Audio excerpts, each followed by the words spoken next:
اهمیت هویت، شخصیت و شهرت.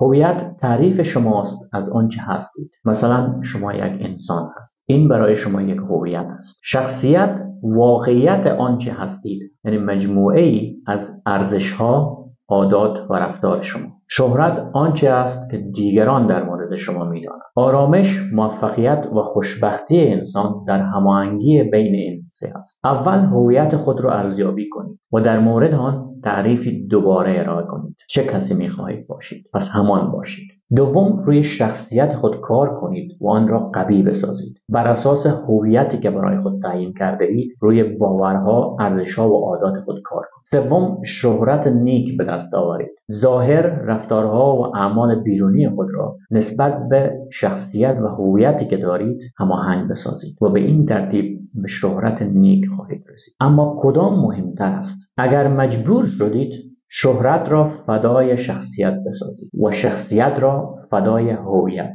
بدون هویت شما هیچ هست. پس مهم نیست که چه رفتاری دارید و مردم در مورد شما چی میگویند.